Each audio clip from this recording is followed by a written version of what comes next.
Hey guys, welcome to the show. Who have we got joining us? We've got Justin and Nico from, well, I'm going to stop here. And do you want to introduce yourselves and tell us where you come from, what you do?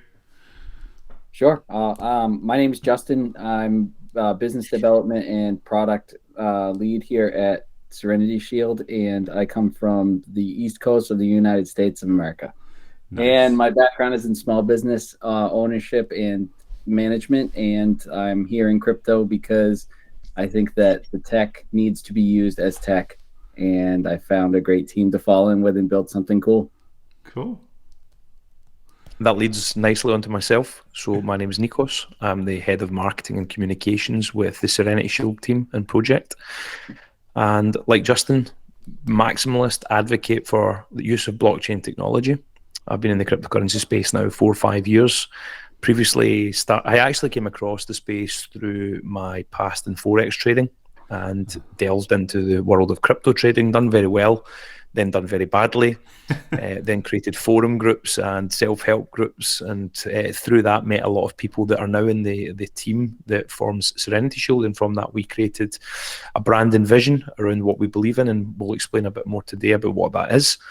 But yeah, just generally, thanks for having us today, Fez. I know that you've been very patient with me, both tonight and over the last few months, because you've tried several times, and likewise myself, and just going by the accents, you can tell we're in very different time zones. Yeah. So it's been really tricky to try and make it happen. But I'm glad finally we took the bull by the horns and you took the reins and said, let's do it tonight. So Love thanks it. for having us. No, it's a pleasure. Everyone knows time zones is my arch nemesis, so I'm glad we got through that. Okay, Serenity Shield. What is it? Tell me more. I want to learn about this protocol. Justin, on you go. Okay. You've got the elevator pitches. Elevator pitch. So we're going 30,000 feet. Serenity Shield is a way to use blockchain to solve a blockchain problem, which is the security of digital assets on chain. So we actually developed a protocol to allow users to use blockchain to secure access to their digital assets. And that can be anything digitized. In this case, for what we're coming out with our direct-to-consumer product first, it's going to be like crypto assets, seed phrases, NFTs, access to wallets, centralized exchange, decentralized exchange, whatever. But in the future, it can be digitized anything. So that can be digital wills. It can be mortgage and deeds. I'm sorry, not mortgages, because those would be paid off, but deeds to property, titles to cars, whatever that you would normally back up in a safety deposit box, you could have digitized and stored on chain. And we have developed a B2B solution as well that will be partnering with enterprise level users of data storage to have commercial solutions for really large companies that digitize hundreds and hundreds and hundreds of thousands of bytes of information, weekly. Something really interesting about the actual arc of where we're headed with data storage. Nikos told me about that. Right now we're around, what is it, like 35 zettabytes?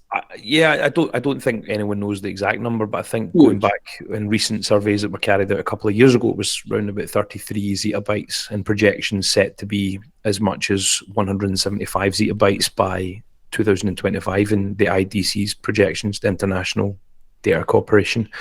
And yeah, growing market on trend. Certainly data is going to be one of the most treasured and valuable commodities. I think now we live in a digital age. It's clear that it's going to carry a lot of value in society. And why not take care of that? Why not make sure that we're doing all we can to provide robust solutions and use the technology for what it was intended for? And we've positioned ourselves in a part of the market that is focused on data. And we came to this, I guess, Serenity Shield and the vision was born out of actually being in the crypto space and the blockchain space. And it was intended initially to solve this issue with seed phrase. Along the way, we realized that actually the seed phrase is essentially just another piece of data. And when you actually look at it as such, you can then use the Strongbox, which is our proprietary technology, our flagship product. That decentralized application can then be utilized to store lots of other kinds of data as well. So we'll delve into that as the call goes on. But I think really, just as Justin was saying, I mean, there's a great breakdown of what it does. But I often find that, we found in the early months that like most projects in the crypto space, they use a lot of technical jargon. They use a lot of convoluted words. And look, I'm not from this space, and I say all the time, if blockchain and crypto wants to survive, in fact, not survive, if it wants to thrive and it wants to attract mass adoption, it has to become a relatable space. So from my point of view, to try and help people understand in very, very simple, basic terms what the Strongbox is, I guess you could think of it, like Justin said, like a digital vault or a super safe that helps to keep confidential information safe and secure. Just as Justin pointed out, like a digital bank vault.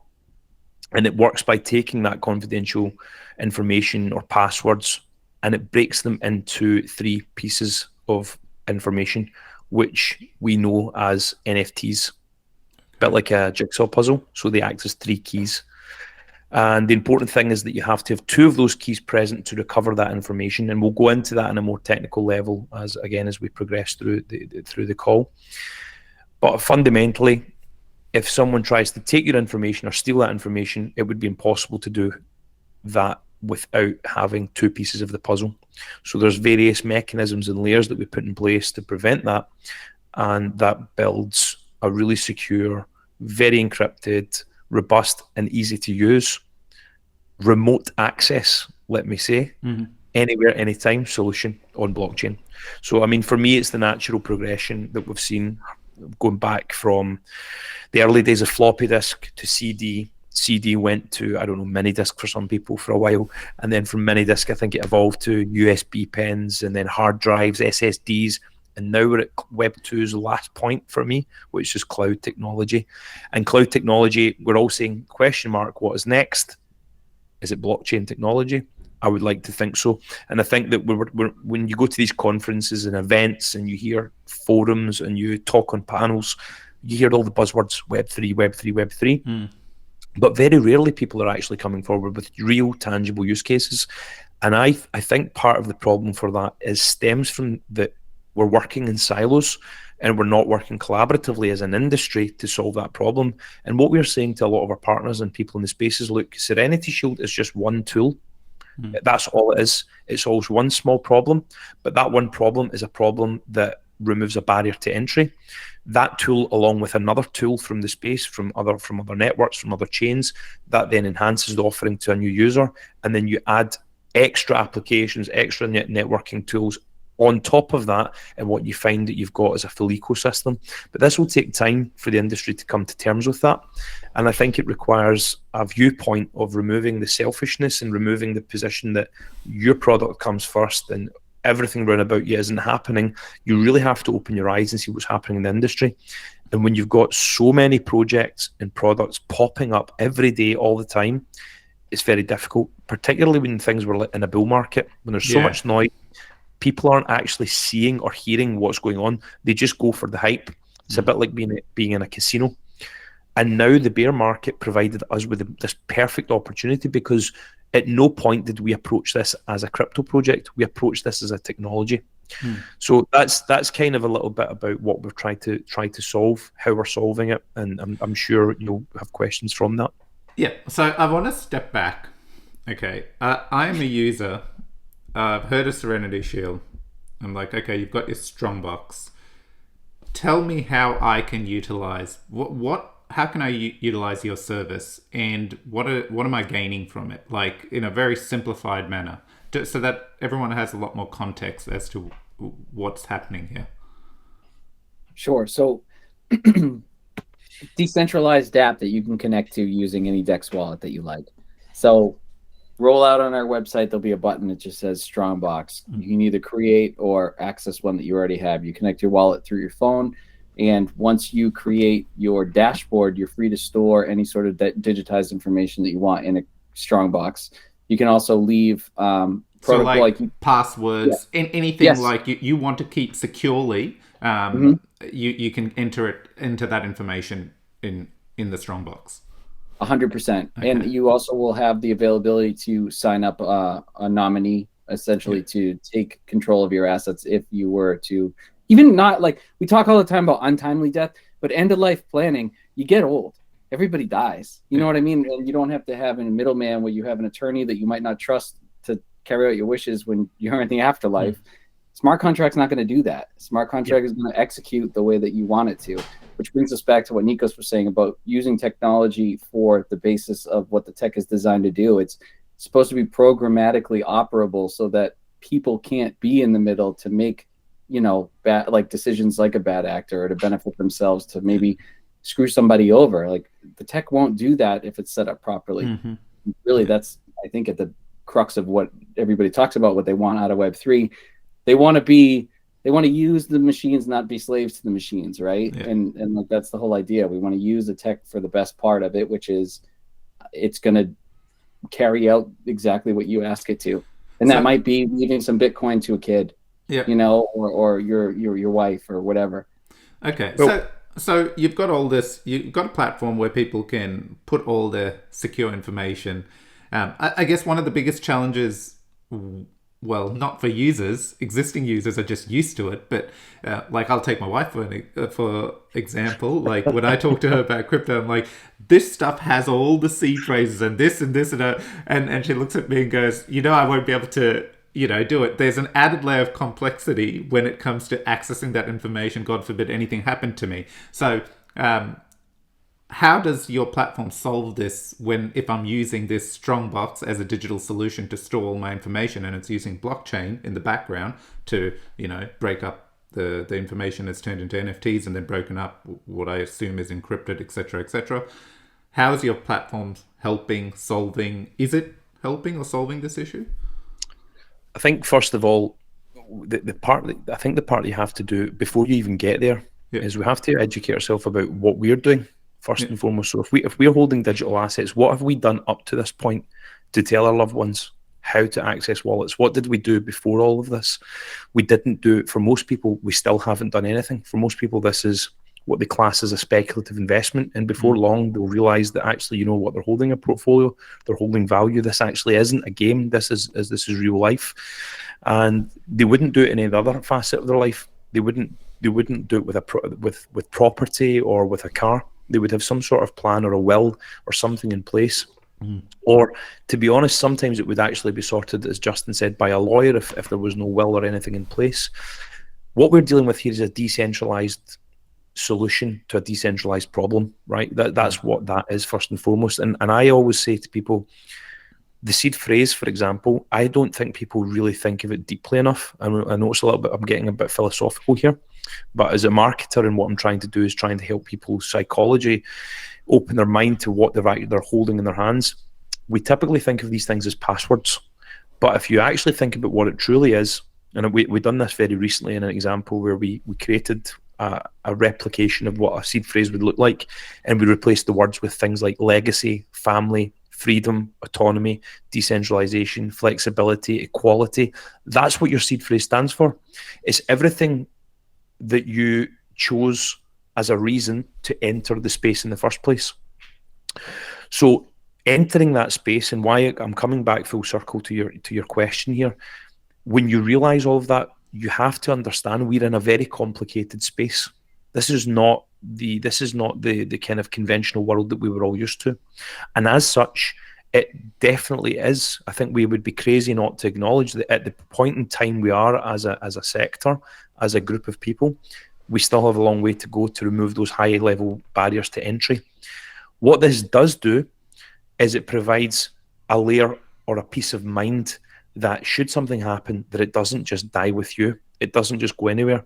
The part about utilizing a wallet, that is not what Serenity Shield sets out to do. Now, we do talk internally, and that's, again, long-term roadmap planning about providing a customer service where we could help be guardians or provide a custodian sort of service. But that's down the line, and then we get into the realms of advisory. Do we want to really get into that sort of life planning side of things? The point of our tool is to provide people with a basis and a service where they can make the decision. And that's actually part of what's built into the way the application works. This is a decentralized process. Therefore, the decision-making lies with the user. It would then be up to them, because you have to think, if they've got access information to a wallet, it probably will not just be one wallet. It could be a Phantom wallet. It could be a MetaMask wallet. It could be a wallet on Polygon. It could be a wallet on Solana. It could be a wallet on Algorand. There's so many networks. Serenity Shield couldn't possibly tell every person how to recover that information, that those digital assets. What we can do is protect the seed phrases or the codes that then regain entry back to the wallet. And there will be certainly on our roadmap, as we've spoken before, that idea that we open up a customer service branch or a customer service part of the business. But that is, being quite honest, that's something that's more at the moment an ambition and something we want to work towards. The first part is solving the technical problems and making sure that everything and all the layers that come before that are in place to then allow us to get to that next sort of business development stage and offer that customer service. I would like to add too, it's the way that, I'm not sure if you've seen the dApp. We do have there's a working testnet version of it, but the way that it's laid out is it almost looks like a QuickBooks. It looks like a Web 2.0 application where all of your strong boxes are actually organized. So like when Nikos went and he named 10 different networks of where you could have assets that you want to store the access to, you can actually have those easily organized with titles that say like, this is Strongbox for whatever, here's what it contains, and then you can have the seed phrases or the passwords in it or whatever. Where I think that actually beats out things like Ledger and Paper Wallet is you don't have to have a whole notebook of chicken scratch that you hope someone reads and the ink doesn't bleed. Or that if your house burns down and all your ledgers aren't in a titanium safe anyway, they're just gone. You know what I mean? And the problem where you place so much trust in these little tech gadgets or paper that you bury outside, you're liable to forget. Natural disasters happen, whatever, but the blockchain's going to be there. You know, it is in the reason why, and I get pretty passionate when I talk about this way, but the reason why I love our solution so much is we're actually taking the blockchain tech that we find valuable and then using it as a layer to secure the assets for which we find value in, right? So we're using it to protect itself, which I think is the best. I mean, like, obviously, I'm a maximalist for that solution because it's so well contained and so concise in what it does. And also on the other side of things, where I think that we have the advantage over hardware from an ecological standpoint, is we don't have to worry about like chip shortages and anything like that and shipping or having hardware malfunction. When it's on chain, it's a more fluid, 24/7 accessible solution, as Nico said. So big answer to your question. But we are considering all the angles because I want my mom who just got into crypto to be able to come on and easily use our product. You know what I mean? Or recover something from it. And so like we always look at it from that angle where we're like, could the boomer generation use this? Well, there's something like one of the, going back to earlier on what I was saying about, you remember what I was saying about collaboration in the space? I think it's really important. So I had the pleasure last week of meeting Oscars from Alter Network. Shout out to Alter Network. They're an application that are also built on Secret Network. Nice. And he and I got talking about how you could integrate our solution with their solution. And what they actually do is they offer a private chat space whereby you can autonomously communicate with the project. So we were talking about that being used, for example, as a customer service space where someone can log in. So that would be part of the package when they set up their Strongbox, that the nominee of their account would have that service available to them. And these are things that, again, these are very loose ideas, but it's back to that idea about collaboration that I don't believe Serenity Shield can solve that on their own if we're doing it all in the blockchain space. The one thing we're clear on, I think that's what triggered my thoughts there when Justin was talking, is we want to do all of this using the blockchain technology that we have. So we have parts of the technology that will help other projects and vice versa. They've got great applications and layers that we can apply to our solution and integrate. And we're already doing that. I mean, we've got a couple of official partnerships, and then there's others we're working on in the background for integrations and things. So what I would say, Fez, is I think we're not there yet in terms of how we make that easily usable if that ever does have to be brought into kind of use, the nominee element. But we do have to develop the solution whereby, and again, this is as an industry, whereby users can actually navigate this crazy space, because it is difficult. It really is difficult. I was actually working with someone this morning that was trying to kind of transfer funds from Ethereum network to BNB network, and they didn't know how to do it, and I spent a long time explaining how they have to get their Ethereum funds to somewhere that they can swap, and then moving it. And it's just to a lot of people that have never done that, it's very, very tiring, and it's concerning, because you've got that, that delay where you don't know if it's actually been picked up on the blockchain, and it's not, as it disappeared, has it gone somewhere? So these are all things that we have to kind of work as an industry to solve. Yeah. Okay. So I want to come back to, I understand that, and my zoning in question is, I want to walk through a user flow at the moment of how they interact with the Strongbox. So I've completely understood, and there's a lot on the horizon and potential integrations and many options available to Serenity Shield. But as a user, I've used the Strongbox, I've secured my information. How is it different at the moment? If it's using blockchain, is it using seed phrases? What is different in your solution that uses blockchain to secure it, but abstracts the technical blockchain mumbo jumbo like seed phrases and stuff like that the users struggle with? What's different there? So we actually use a utility NFT. Okay. So you'll have a utility NFT that is your key to have the handshake with the Strongbox to open it. If you ever wanted to add anything to your Strongbox, delete things, even kill your whole account if you wanted to. Okay. You have a master key. And when we talk about the nominee setup for the inheritance solution, the whoever you would name. So let's say in this instance right here, you make a Strongbox, you want to leave a little Bitcoin to Nikos, right? Yeah. So then he gets the nominee key. Please do. Yeah. We're all great friends, right? All right. So you choose to do that, and that's the way that your Strongbox is set up. Your key remains the master key until the contract deems you dead, and you set the parameters to the contract of when it's going to decide, oh, Fez is gone. You know what I mean? And that could be, responding to a push notification once a month, or an email once a week, or whatever. And once that happens, then your nominee is able to come use their NFT to claim the contents, but not until the contract deems you deceased.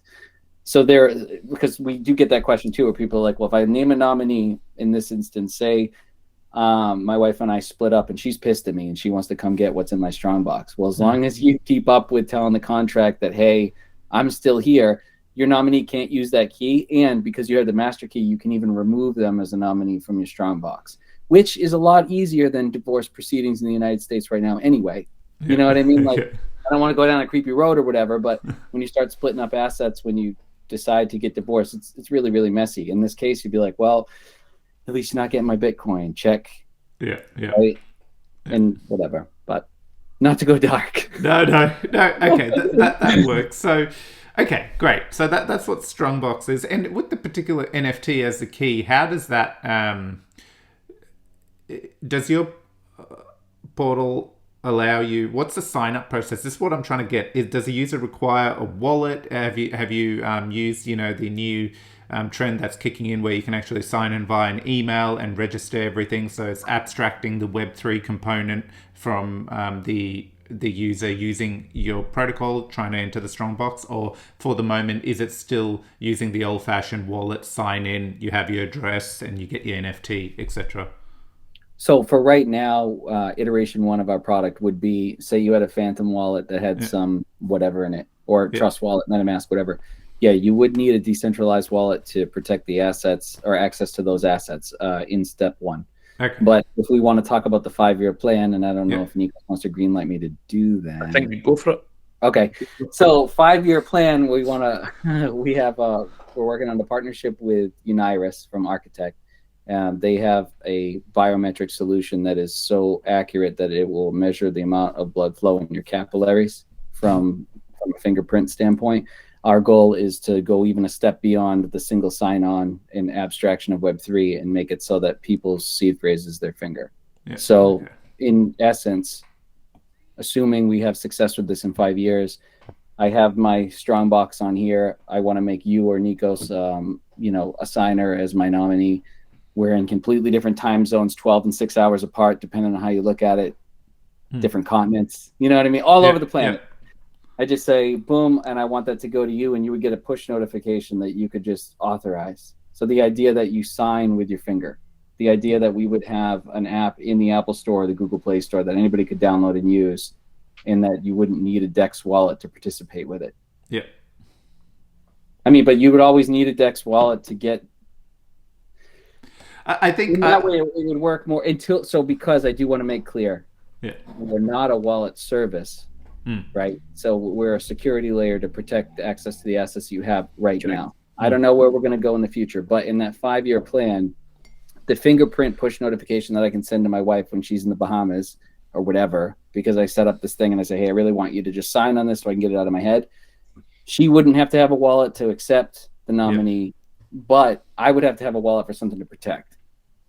If Serenity Shield ever got into that arena that we were going to actually be a wallet, then it's a whole different ballgame because it's just a completely integrated solution that's like, seed phrases are gone. I mean, like we've seen, I don't know how long you've been around here, but we had secret seed phrase. Private key is when I started. Oh, yes, I still use those. Letters and numbers. Yeah, I started with private key, and then I went away for a while because I was like, this shit is too complicated. And when I came back, they were like, we have seed phrase now. We have 12 words. I'm like, oh, wow, we're moving right on that progress ladder. Yeah, I mean, it's the trajectory. And like Nico said, things went from floppy disk all the way up to cloud, and now we're going to have blockchain for storage. I see the exact same thing happening with seed phrase. And then to circle back really quickly again on something Nico said about adoption, this stuff works when people don't have to think about it working. Everybody has fingers. You can touch a screen. You can authorize who you are, right? Then that's when blockchain wins, when it's no longer hype, when it takes the time to develop the solutions to become boring, that users don't even know they're using it. And we do get a question a lot. People are like, when Moon and when adoption? When Amazon decides to put all of its stuff on Web3, because everybody's going to be using it every time they check out and they're not even going to know. And that's when we have mass adoption. Which is kind of a conundrum because everyone's like, well, mass adoption means we'll all be rich by investing $1. It's like, no, speculative assets going to be gone with mass adoption, but companies that built real tech during this time will be huge. And that's what I love about this. That's what gets me excited. No, it's good to hear. So, okay, then what about, you dropped a few hints on this, but obviously the tech at the end of the day is using blockchain. So what particular chain will you have a lot of the infrastructure, that information kept on, where you're looking to build? For sure. So interoperability is the name of the game, and the idea is that we'll work and be integrated with all layer ones that are, all layer ones of any sort of like weight, right? So we're going to be on Ethereum, BSC, Solana, and like those are like our first targets. We're also going to be working with Jackal and Secret. Jackal is going to be for our B2B solution for the most part. And then, so, I mean, what is that, 5? Is that, so we're shooting to have 5 once we have the first iteration of the B2C and the B2B products out. B2C product will be, as Nico said earlier, mostly seed phrases and crypto users, early adopters that are going to want to get their feet wet in this is more like a speculative asset and protect access to the digital assets that way. And then the next iteration is B2B. So with this, the first iteration and the supported chains will, like taking seed phrase, will the first iteration just support those chains, or will the application, like while it may be interacting with those chains to store the information, it can essentially take on seed phrases of networks that aren't supported or anything like that? Yes, because it's all just, as Nico said, it's data. So at the end of the day, the reason why we're going to do the lift for the interoperability is because we don't want any barriers between our users and their interaction with blockchain. And as Nico said earlier, like we've all been there. I have Ethereum and I need to get it into BNB. How the hell do I do this? Well, if you haven't done it like even 3 times, I remember I would look up tutorials for like until the 7th time I did something until I was confident that I wasn't going to throw $400 in the toilet. You know the kind of crude analogy that I use to explain this kind of stuff, and it's very simple, but it might help people understand, is it's like owning a house in France with a garage and storing a car from Germany in that garage. Perfect. Very, very crude but simple. I think it's perfect. I just made that up. I made that up right now. It's relatable, and that's exactly what it is. Yeah, it doesn't matter. You're using our tech to secure things that you find valuable, and we want to do as best we can to make that process as easy as possible for you and any future users. Cool. So you mentioned V1. How far away are you all from a product launch? I'll stop there. For the product launch, I'll come in here first, and Justin, you'll probably want to elaborate. But I mean, to keep this quite short, it's actually very, very close. As Justin said, we actually do have an MVP version or a beta version of the product, which went live in August, actually, initially. And we went through some initial testing, brought community members on board, branched out actually with some of our partner networks as well, and managed to get some of their communities involved. Got a lot of very, very positive feedback, which we were very pleasantly surprised about. Obviously, like anything with this, we got some glitches, things that people would like to see. So we took that feedback and we revamped based on what we got. And we're now, I think we're probably about 85 to 90% complete, to be honest with you right now. I think one of the final steps is working on some of the interoperability of networks and a couple of other teething issues that we want to get finished off before we go live. So the vision for the future looks like a Q2 launch for both the token and the product, because like we said at the top of the call, this is a utility project. It is not a crypto project. But the token does exist for a reason. It's a payment for service token. Again, like my analogy of France with the German car, I like to think of everything that happens in the world of Serenity Shield as a country. Like you would if you visit any other country in the world, you have to exchange currency to transact in that space. The same in Serenity Land, because everything that's going to happen in the Strongbox will be paid for in Search. That's the first thing that we want to do to create that stable ecosystem. The token, Justin can probably elaborate a bit more on how that will work. But in terms of the launch itself and how we move forward, we are looking at a listing for the token and a product launch around about May is what we're aiming for. So this kind of middle period of Q2. And we're very kind of excited about where that goes. But yeah, I think in terms of the technical solution itself, it's pretty much there now. And as we say, this is first iteration. This will be dynamic and it will shift and change as we go along. But we do want to get live now, because it's been over 2 years in the making. Really, when we think about it, it's been a long period and a lot of hours. Very tiring kind of aspect of your life when you're putting everything into it. So to see that come to fruition and come live, it's exciting. Cool. No, excited. Okay. So tell me about the token. I want to know. I had many in my initial look through. I remember, Nico, I was like, tell me about the token. I was quizzing you quite a lot. You've mentioned it as a payment, but let's step back and talk through why you actually need a token, or what the token is about. Has it been distributed already? Just general context around it. Sure.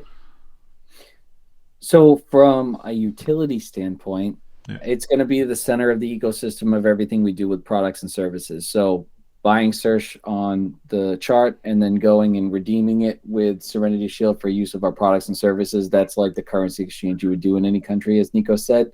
Serenity Shield will be locking up supply based on use. Our goal is to have 50% of the supply essentially taken out of circulation from use, because what we want to do is also support the ecosystem for the fact that if you are a valueless token, people will not look at your product, right? So it's almost that way where we're going to say, like, we did a good job with the tokenomics. We launched the product and the token correctly on a tier 1 exchange. It's out here. It has the endorsement that everybody needs. Feel comfortable about using our product because we are a real company. What I find happens a lot, and we've seen this in the last bull run. It's not going to go away with this one either. Nico's hit the nail on the head with the casino element. You wake up in the morning, there's 20 tokens that are bullshit that you can invest in and lose your money by the time you go to bed again, right? We're not that. We're a 2-year cliff to get a tier 1 to take us on with the right endorsement, the right funding, get this product out there, so that basically what we're doing is we're putting our money where our mouth is and saying our reputation's on the line. Here's where we exist. You can find us on, I'm not going to say which tier 1 that I'm hoping we're going to be on, but I guess we can all probably use our imaginations here. So let's see. But that's the whole idea about the token, really, is it's the work as like a validator for the fact that we're not just some project on Dex that's going to rug and steal all your money. In the same way, we're not just some technology that's jumping on the Web3 and self-custody wave. We've been doing this now for going on 2 years, and we want to do it for 20 more, you know? I mean, in perpetuity, but anyway. So the whole idea of the token was kind of a two-part, not only to use as the currency within Searchland, as Nico put it, or Serenity Land, but also to keep gaining or lending credibility to our project to people who are on the outside, people who don't use the Strongbox solution yet, to get their attention and find out what we're all about. Like, hey, buy the token, but stay for the tech. I mean, ideally, it'd come for the tech and token, who cares? But like, we're not there yet. I think we will be. I think eventually the space will adopt that sort of attitude, but probably like 10 years from now. But so that's the idea. Okay. Yeah. What else? So you're basically, all your services that you offer, essentially payment to use these actual services will be done by your token. Yes. Yeah. Okay, cool. So, and the token is live at the moment? There's no.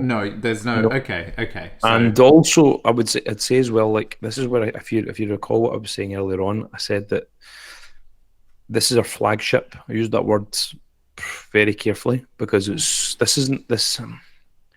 let me give you a bit of branding, marketing from our side, and then product marketing. It might sometimes it helps people understand what we're trying to achieve. So we see Serenity Shield as our users' key to their digital future, insofar that we will provide them with a layer of security and that key that they require to unlock a future.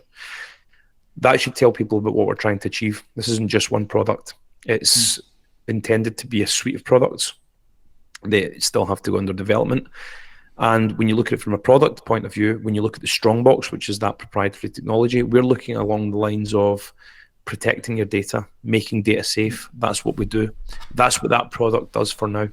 So that's to try and help you understand that it's, without saying too much, because the vision still has to be thrashed out, understandably. We have several verticals already, as just as we've got B2B, but we also have an academic vertical that's in production that should hopefully be live in July, which will be an accredited education course with the Indian Institute of Technology, which is the third biggest or reputed tech school in the world. Thanks to our founder, Venkat Naga, who is an entrepreneur and serial entrepreneur and very well-known businessman in the world of India and economics over there in IT. So through his connections there, we've managed to sort of kind of start working on accreditation. And that course and that material, we're hoping, is intended to sort of pave the way for the next generation of blockchain engineers. Because what we felt up to now, like you were talking about those barriers to entry earlier on, it's got a long way to go as an industry, because a lot of people have sort of found their way here through other sectors. They didn't really this was never their kind of natural home, so to speak, for lack of a better phrase. They came from IT, from coding, from software, and they came to crypto because it was a lucrative market. What we want to do is change the paradigm a little bit and say up front, look, do your training as a blockchain engineer and go into employment as a blockchain engineer, because that's where the world's going. That's what we believe. So the point about the token here in all of this is that when we visualize that world and we see ahead of time, we don't just intend to stop with the Strongbox. So that token will have other uses. And I mean, even just looking at the Strongbox itself, and a very, very simple thing, potential upselling as well for additional storage space. It can be used to buy skins for NFT keys that people want to kind of customize. And I mean, these will be kept at relatively low cost. One of our messages in all of this is digital rights for everyone. And it's your human rights transcending and going beyond the online space. So all of that goes back to affordability and accessibility. All of these things go hand in hand. So the token really will play a bigger role, but in the earlier stages, like anything, it has to start somewhere. Yeah. And no, we're not live. We have distributed through some seed rounds, through private sales and pre-sales. Yeah.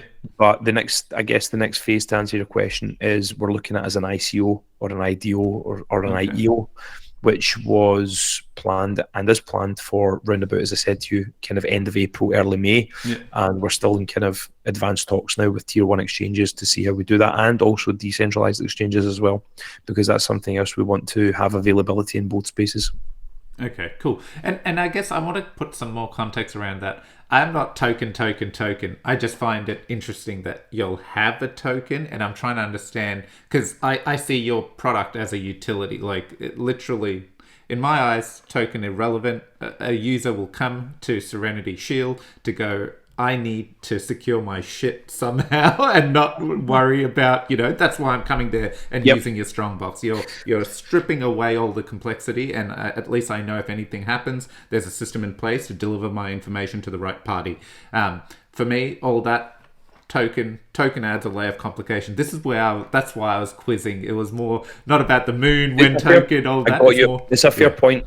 Again, it's back to that barrier for entry thing that we've spoken about before. It certainly is, but as Justin was saying, the first iteration of this product is intended for crypto users. When you're looking at it from a marketing point of view and being pretty honest about this, we can't just start marketing to the Web 2 users. What's the point?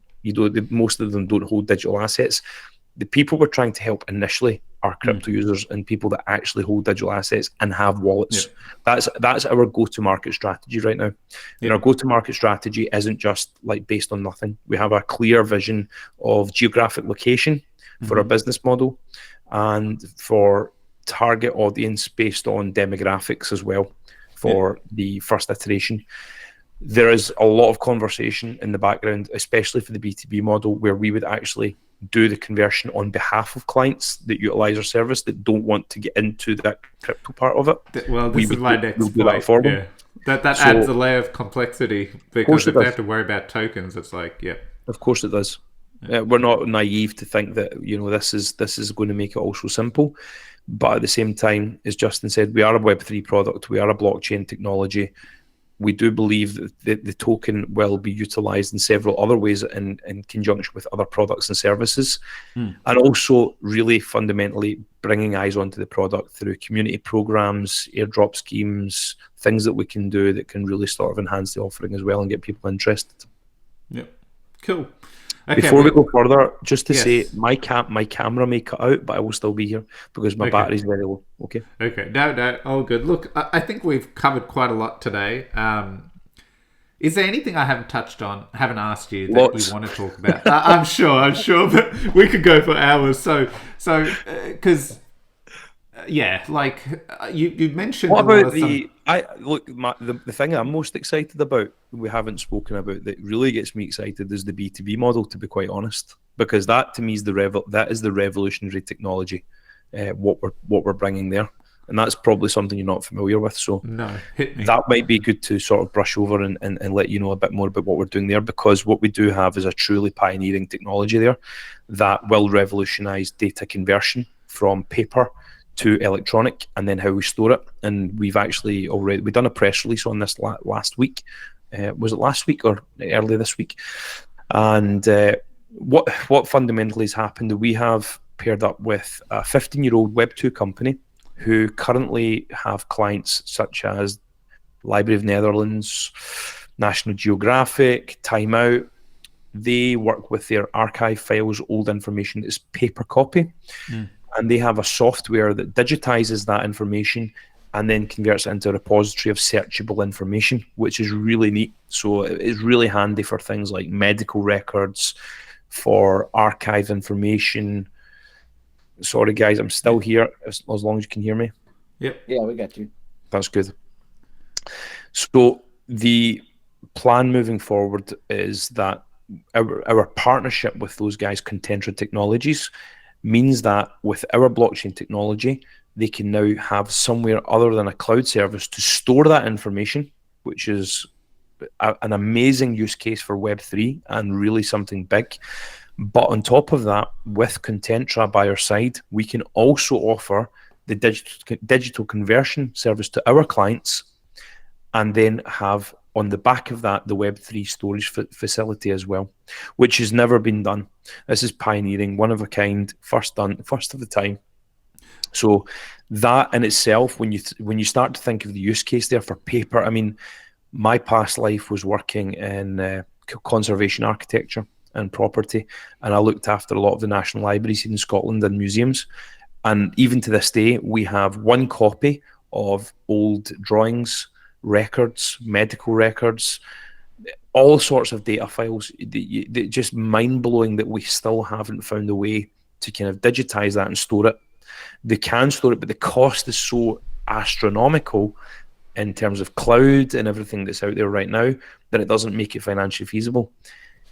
So where's your data being stored? Or if I were to ask you, this is not securing I'll let it. Justin. Yeah, I'll let Justin come in there. But from a USP point of view, before we move on, there is affordability to the client is way cheaper and it's way more secure. So this makes a good solution for things like archives, because look, the technology is not there in terms of usability yet in comparison to something like cloud for everyday recoverability, but it doesn't have to be, because the whole premise of it is that you don't want to be recovering this stuff often. This is really, really good for archive information and storing it affordably and securely in a way that you can remove the risk of loss, which is something that's really bad in old buildings. Things like flood damage, fire damage, anything like that where they don't have any sort of risk management because they simply can't afford it. Blockchain now offers a way for them to do that. But in terms of where it's stored, Justin, probably a good time for you maybe to kind of elaborate on how we're planning to do that. For sure. And I actually love on the heels of that, with a little bit of the doom and gloom from buildings flooding and burning down and then losing everything they had in a filing cabinet from 1913. Our partnership with Jackal Network allows us to have triple redundancy of all data saved. So what the client ends up paying for is one file, but we back it up 2 additional times. Up to, I'm pretty sure we're going to go, I don't want to overspeak, but I think it's up to 40 gigabytes. Is like that number, right? That number sounds about right. It's between 30 and 40 from memory, yeah.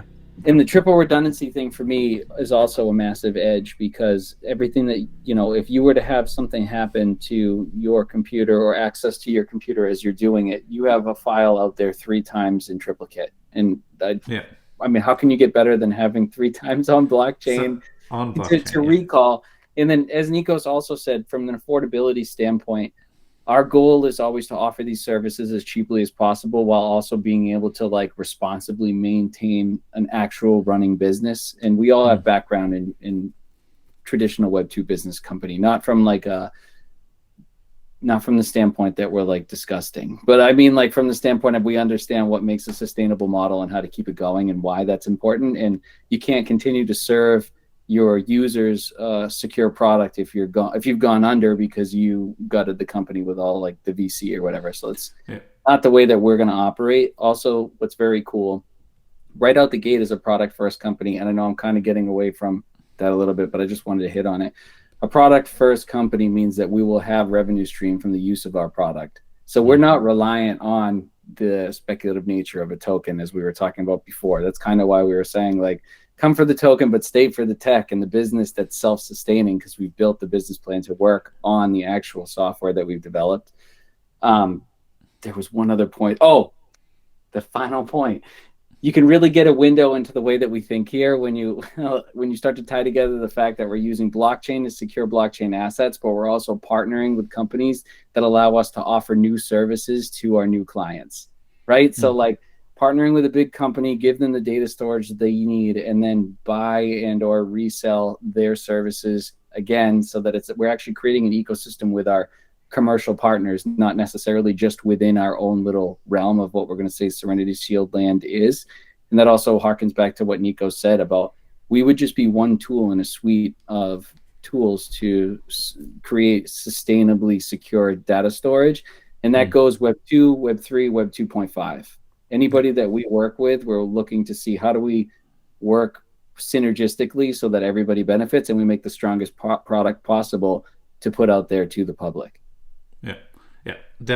So you're taking your core product, that you're trying to ship for Web3 users, but in the background, you're like, well, we've built all this storage and infrastructure that is associated to the blockchain. We can actually offer this and market this and generate revenue from out there, just traditional businesses, and this is kind of what you've already acquired a client and going to use that, and it will tie directly into your suite of products that you'll keep building on through your... Absolutely. And as Nikos mentioned too, the simplicity of the eventuality that like a B2B user won't have to worry about a wallet and converting all these currencies. It's just going to be the idea of we are a company like Azure or Google Cloud or any of those, and you would use a corporate credit card to pay for that service, and you'd set it and forget it and go worry about running your business.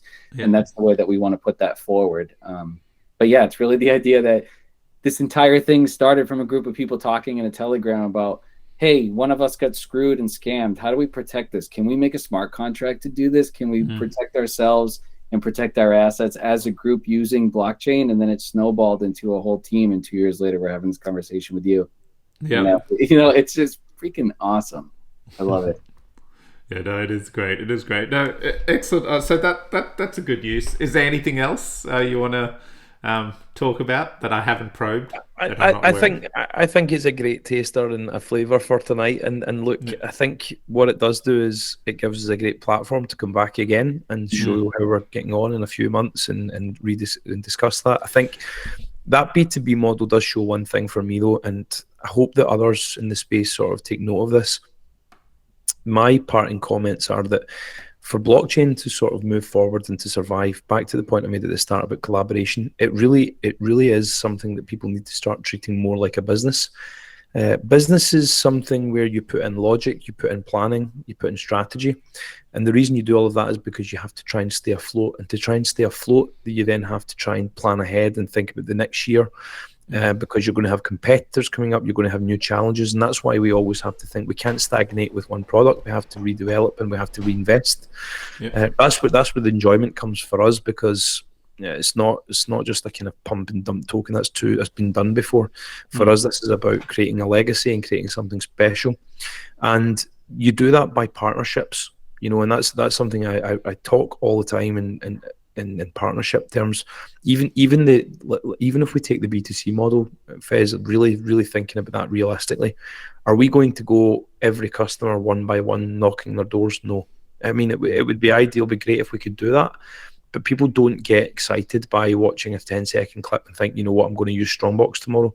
They don't do that, and I think that's where the space has been a little bit naive, where they think in a silo, you know, my product's the best, it's going to be great.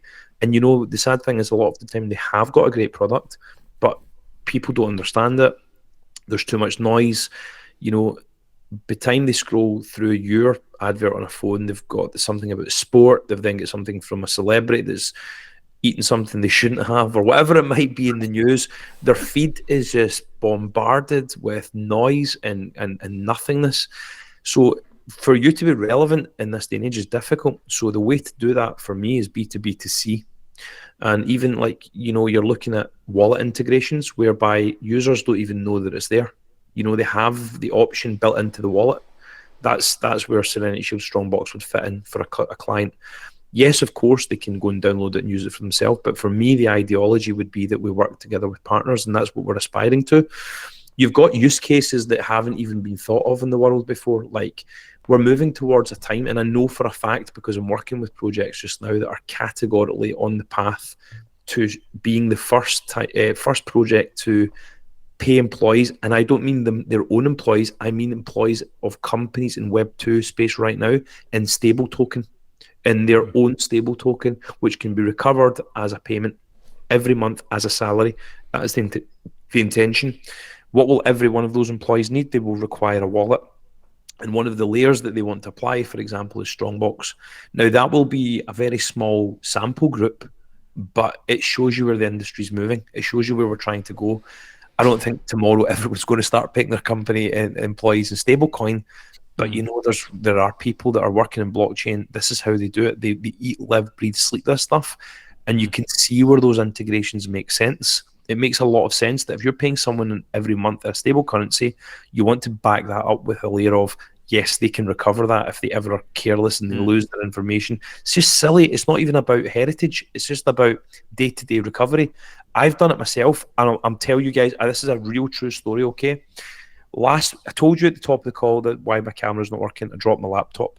I stupidly, right, set up a wallet about 4 weeks ago and stored on an Excel sheet that seed phrase because I don't have a strongbox yet. I said to myself about 10 times, I need to email that seed phrase, do what I have to do. And this is coming from someone in Serenity Shield.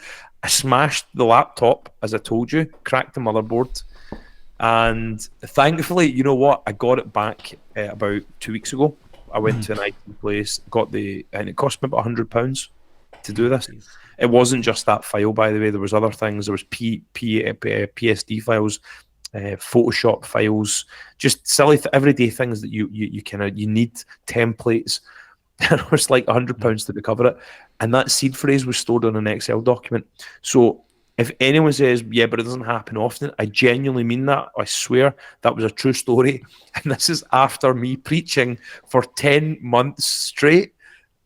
Be careful with your seed phrase. And even I done it. And if I did have the application live, I would be using the application. Nikos, you also would have saved about $75 because annual it's only $25 per user. And you could have had it back that night. You could have smashed your computer and then gotten it back on your phone. Well, here's another thing, Justin. Just to try out the process, smash it and go. There's another thing. There's another thing in all of this as well. Right now, I'm not going to speak bad because the guys were very helpful in the shop that I went to, but I trusted those guys with a hard drive. Right. Who knows what they've taken? And I'll tell you what, I've got all of my seed phrases were on that file. The only thing is, all of my seed phrases I've got backed up elsewhere as well. This was a new wallet, so that particular wallet was the one I needed. But generally, they technically had access. I've had to move a lot of funds around because I don't believe that they will be doing anything sinister. But do you want to take the chance? Is the question. So that's a real life story. There you go. Yeah, no, I can see why it would. The service will be very handy for many, including myself. Good to hear. Cool. Anything else, guys, we want to talk about? No, just other than thanks again, man. It's been a pleasure talking to you. You're chirpy, positive. It's refreshing for the space, man. It's actually, we need to get more faces to join your channel because I think you should definitely have more of an audience. It's probably because you're in such a crazy time zone that everyone's sleeping when you're awake. Yes. Being where I am, I do suffer damn time zones. But I really appreciate that, and I'm really glad we were able to do this. When I got introduced, I did a bit of digging, and then obviously have not explored, so it was great to get a bit of a refresh of what's going on in your space. I really appreciate you jumping on the channel, and hopefully once you launch and things are moving and you have a few more integrations and stuff, let's get you back on to talk about what's been happening with Serenity Shield. We'll be way too big and arrogant to ever want to do that, you know. No, we're not like that at all. I look forward to it'll be a pleasure to come back on in the summer, a few months away. Love and it. Let's catch up and tell you everything that we've experienced because it's a crazy journey. It really is. Yeah. Cool. No, appreciate it. Cool. Okay, guys. Thank you. Cheers, Fez. Take it easy, man. Bye. Bye-bye.